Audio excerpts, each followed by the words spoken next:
नमस्कार दोस्तों, आज हम आपके लिए लेकर आए हैं एक ऐसी जगह जो बेहद की खूबसूरत और रोमांटिक है। लेकिन आपको तो पता ही होगा कि किसी भी चीज के दो पहलू होते हैं। जहां जो चीज खूबसूरत होती है वहां वह चीज खतरनाक भी साबित हो सकते हैं।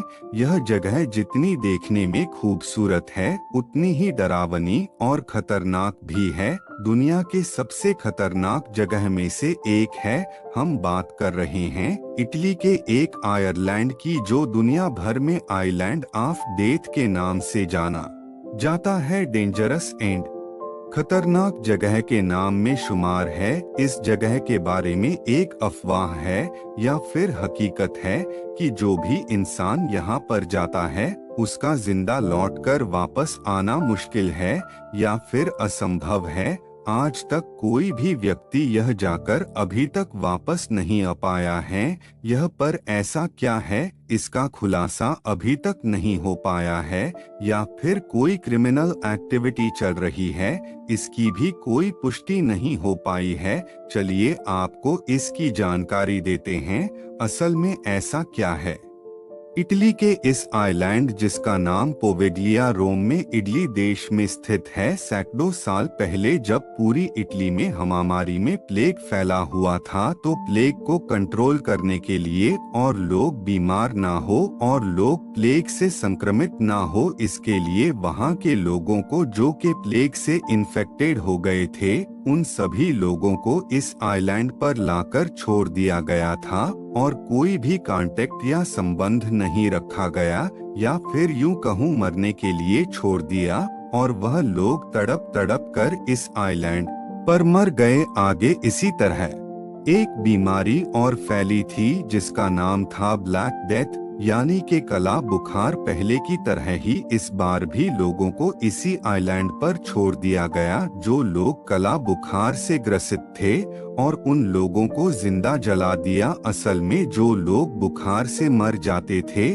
उन लोगों को लाकर इसी आइलैंड पर दफना दिया जाता था। लेकिन जब बीमार लोगों की संख्या बढ़ने लगी, जो कि लगभग 1,60,000 हो गई, तो उन सभी लोगों को मिलकर इसी आइलैंड पर जिंदा जला दिया गया और तभी से उन सभी लोगों की आत्माएं आइलैंड पर भटकती रहती है और लोग तभी से इस जगह को भूतिया मानने व कहने लगे। 1922 में यहाँ पर एक मेंटल हॉस्पिटल भी बनाया गया था, आम भाषा में कहूँ तो पागलखाना, लेकिन उसको भी कुछ समय के बाद बंद करना पड़ा, क्योंकि यहाँ पर डॉक्टर और नर्सों को कुछ अजीबोगरीब नज़ारे देखने को मिल रहे थे और यहाँ पर स्थित मरीजों को भी प्लेग और काला बुखार के मरीज दिखने लगे और कहीं घटनाएं होने लगी जो कि नेचुरल नहीं थी। तो इस तरह हॉस्पिटल को जल्द ही बंद कर दिया गया और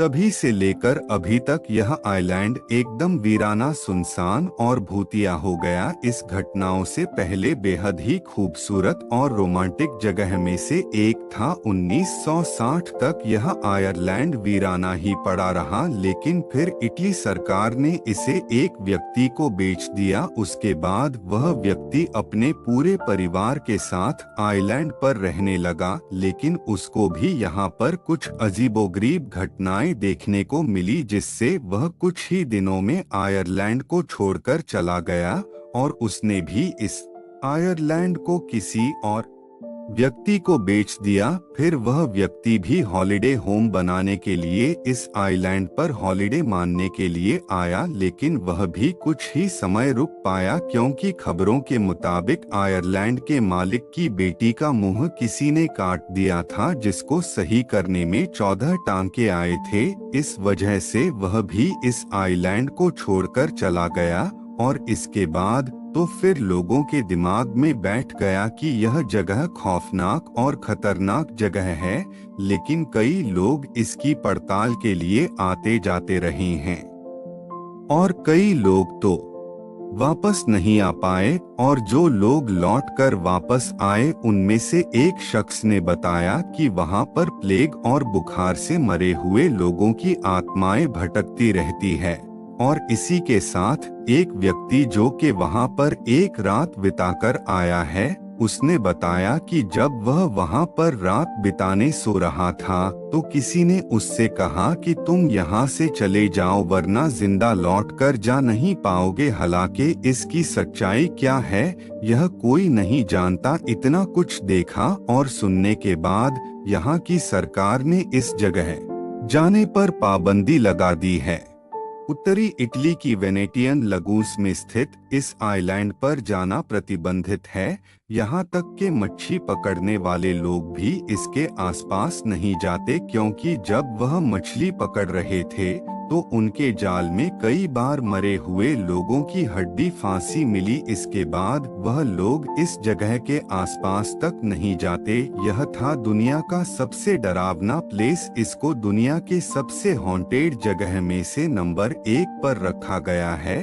अगर हमारे द्वारा दी गई जानकारी आपको पसंद आती है तो वीडियो को लाइक करें और दोस्तों को शेयर करें। और अगर आपने हमारे YouTube चैनल को सब्सक्राइब नहीं किया है, सब्सक्राइब तो जरूर करें और बेल आइकन को दबाकर फिर मिलेंगे आपसे एक नई वीडियो में। तब तक के लिए धन्यवाद।